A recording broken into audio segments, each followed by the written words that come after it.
Pemirsa, ratusan pelajar di Kabupaten Pali, Sumatera Selatan mulai dari dari SD hingga SMA dan sederajat diduga keracunan usai menyantap makan bergizi gratis. Para pelajar mengeluh pusing, mual hingga muntah.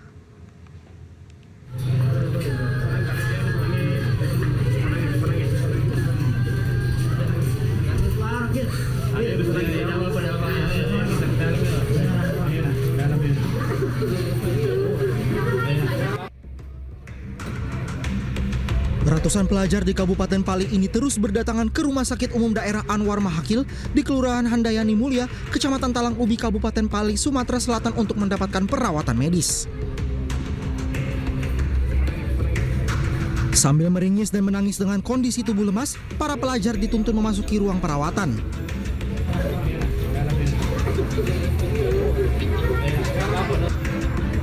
Bahkan ada pula pelajar yang harus dibopong dan menggunakan kursi roda karena sudah tidak mampu untuk berjalan.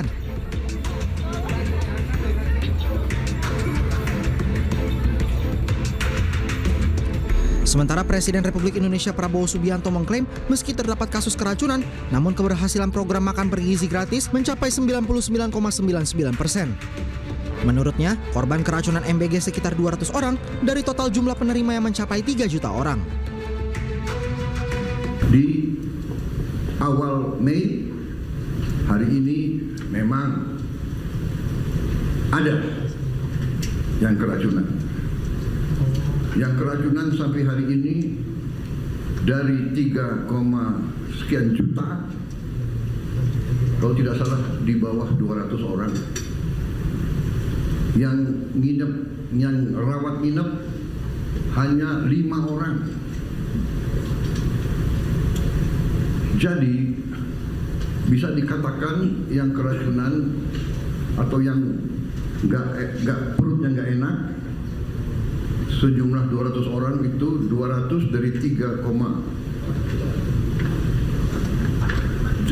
sekian juta, kalau tidak salah adalah 0,005. Berarti keberhasilannya adalah 99,99%. Saat ini jumlah pelajar yang keracunan mencapai 121 orang dengan 40 orang sudah kembali ke rumah masing-masing. Tim Liputan iNews melaporkan. Kepala Badan Gizi Nasional Dadan Hindayana menyebut permasalahan dalam program makan bergizi gratis disebabkan oleh faktor teknis. Atas kejadian ini BGN akan melakukan perbaikan SOP.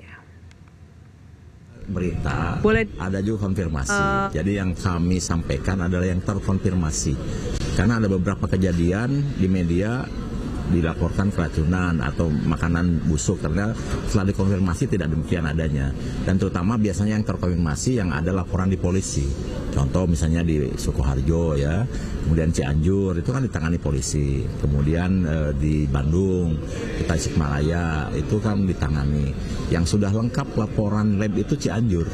Ya, bahkan bukan hanya fasilitasnya, makanan sampelnya juga muntahannya pun kan dites dan hasilnya sudah keluar gitu ya. Ya kita meningkatkan SOP kita. Tadi kan saya sudah nulis 8 langkah untuk meningkatkan agar target kita yang 0 kejadian bisa dicapai.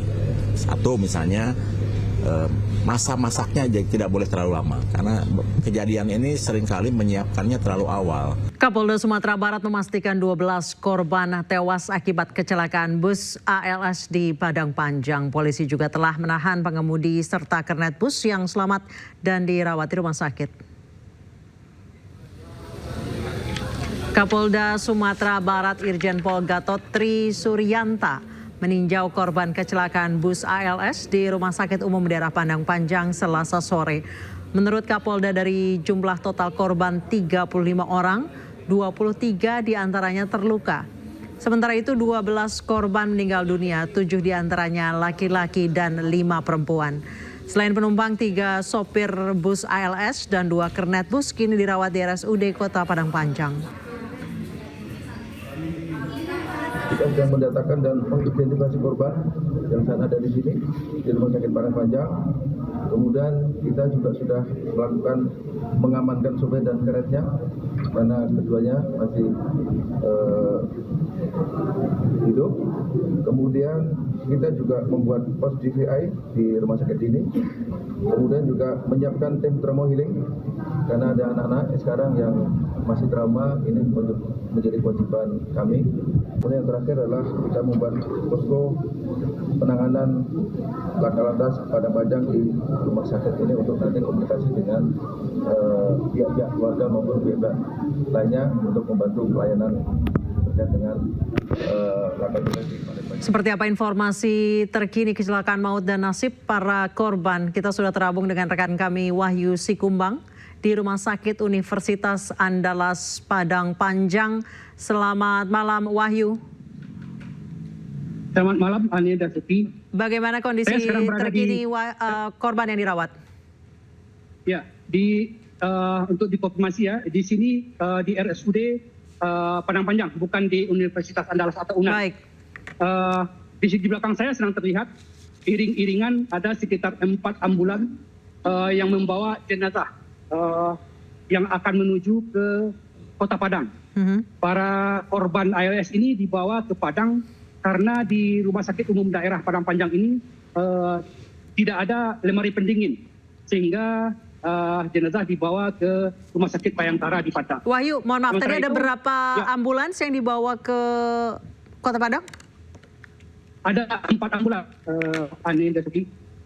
Ada 4 ambulan, ini iring-iringan. Sekarang sedang persiapan dan serah terima dari pihak rumah sakit dan dari pihak DVI Polda Sumbar.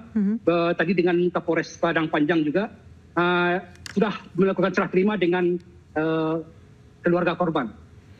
Baik, sudah berapa jenazah yang diklaim oleh keluarga? Ada 3 keluarga tadi yang sudah mengklaim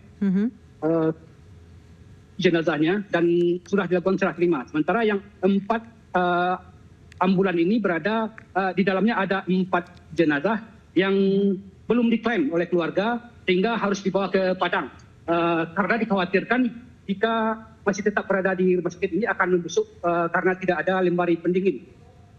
Demikian. Baik, Wahyu, berarti sudah ada 3 jenazah yang diklaim oleh pihak keluarga, 4 dibawa ke rumah sakit Bayangkara, berarti masih ada 5 jenazah lagi. Itu kondisinya saat ini berada di Universitas Andalas?